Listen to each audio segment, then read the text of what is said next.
Hi, this is Ms. Delosier, and this is your QuAD on codominance. So codominance is kind of similar to incomplete dominance that we did earlier, but it's a little different because you don't get a complete blending of phenotypes. So let's go ahead and let's look at our QuAD. And this is a QuAD that is showing the 3 alleles for the ABO blood groups. You're probably familiar with the fact that there are 3 main categories of blood groups. There's A, B, and O, and then you can get an intermediate phenotype of AB. So the reason that this exists is because you have 3 different alleles for the blood groups. You have A, which is immunoglobulin A, you have B, immunoglobulin B, and then you have O. And O actually lacks a tag, and we're going to talk about that right now. So if you look at that next row, basically what they're showing is a carbohydrate that ends up being on the cell membrane of the red blood cells. And remember, carbohydrates on the cell membranes can often serve as receptors, but these are going to actually serve as kind of signals, binding signals versus non-binding signals. So these are going to be tags that the body uses to recognize the type of the blood. So immunoglobulin A is going to produce this little triangular carbohydrate. It's not really triangular, but whatever. And then B is going to produce a circle, and I, lowercase I, which is the O allele, doesn't actually produce any carbohydrates. So those cells are going to be naked cells. So this is how this works. What you end up with is you get a genotype and the phenotypes, and the genotype, remember, is going to be based on both copies of the gene that you have. So we're going to look at our genotype, we're going to look at the actual blood cells and what they're going to look like, and then we're going to look at the blood group, which would be our phenotype. So that first cell that you're looking at, that first blood cell, contains the A carbohydrate along its cell membrane, which means that it's going to contain the A allele. So we could get 2 copies of the A allele, and that would give you that phenotype that you're seeing in the blood cell. But you could also have a copy of the A allele and then a copy of the O, the lowercase I group, which doesn't provide anything. And that would give you that same shape because the only carbohydrate that you would be expressing is the triangular one. And that would be blood group A. Okay? Blood group B is going to work exactly the same way. I only have the B carbohydrate on the cell surface, so I'm going to end up with just B. So now I want you to notice that here, immunoglobulin A is dominant over the lowercase I, and that's why the lowercase I is a lowercase, because it's recessive.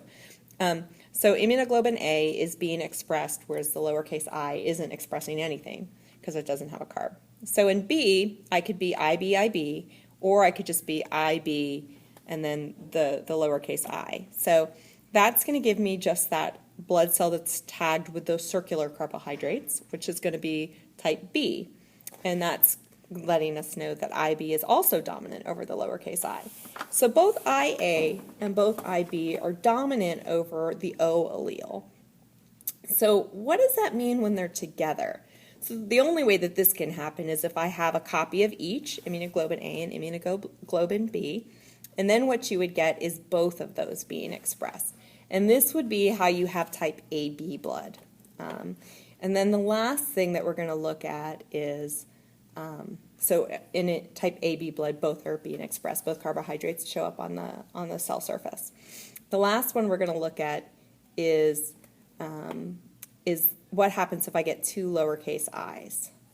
So I do want to point out first, if you look, my A and my B, I'm not getting an intermediate letter. This is actually really how they differ from incomplete dominance. Remember, in incomplete dominance, you get red and white make pink. I'm not having A and B make some new letter. I'm getting A and I'm getting B. So that's codominant, and that's what codominance is.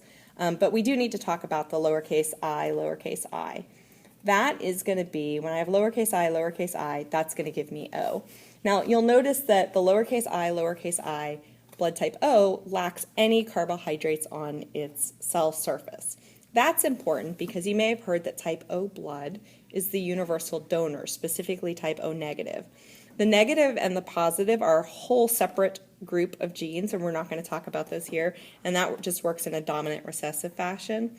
But if I have lowercase I, I'm type O blood, I lack all carbohydrates, which means I can donate my red blood cells to anyone because my red blood cells don't have any carbohydrates on their surface to trigger any reactions. So if I transferred type AB blood into someone who had type A blood, their body's going to react to that B carbohydrate poorly, and that's going to cause agglutination. It causes clumping because you don't want the carbohydrates present that are not your normal carbohydrates. So, but if you're going to get a transfusion from someone with type O blood, you can take that because it doesn't have any carbohydrates on the cell membrane. And we'll talk more specifically about the transfusion when I get back before the test. Right now I just wanted you to understand just the concept of codominant. So I hope you get that from this picture and I didn't confuse you too much with the talk of clumping. If I did, just skip the clumping and we'll go talk about that later, okay?